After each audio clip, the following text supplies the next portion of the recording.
Mga kasinikwento, narito na naman tayo para sa panibagong kwento ng pelikula. Ako ang inyong tagapagkwento, at ito ang Sinikwento Recaps kung saan ang bawat pelikula, ikinukwento ng mabilis, malinaw, at walang paligoy. So na to, pag-uusapan natin ang isa sa mga pinaka-iconic na Korean movies, Train to Busan.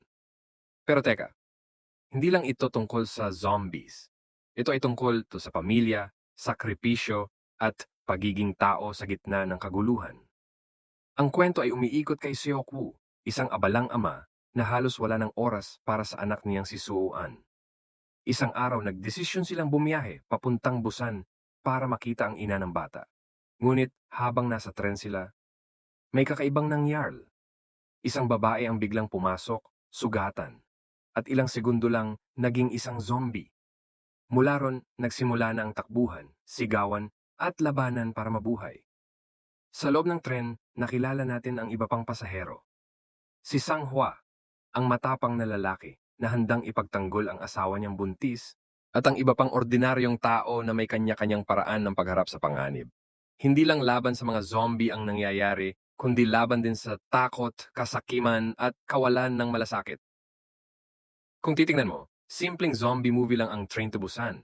Pero sa totoo lang, mas malalim pa ito. Sa gitna ng dilubyo, pinapakita ng pelikula kung paano lumalabas ang tunay na pagkatao ng mga tao. Ang iba, nagiging makasarili. Pero ang iba, gaya ni Seok-woo, natutong magsakripisyo. Ang character development niya, mula sa isang malamig na ama hanggang sa isang taong handang ibigay ang lahat para sa anak, ay isa sa mga pinakamagandang aspeto ng pelikula. Ang Train to Busan ay paalala na minsan, sa gitna ng kaguluhan, doon natin natututunang magmahal ng totoo. Para sa akin, Train to Busan ay higit pa sa horror film. Isa itong emotional roller coaster na nagpapakita ng puso ng Korean cinema. May action, may takot, may luha, at higit sa lahat may aral. Ang cinematography ay napaka-intense.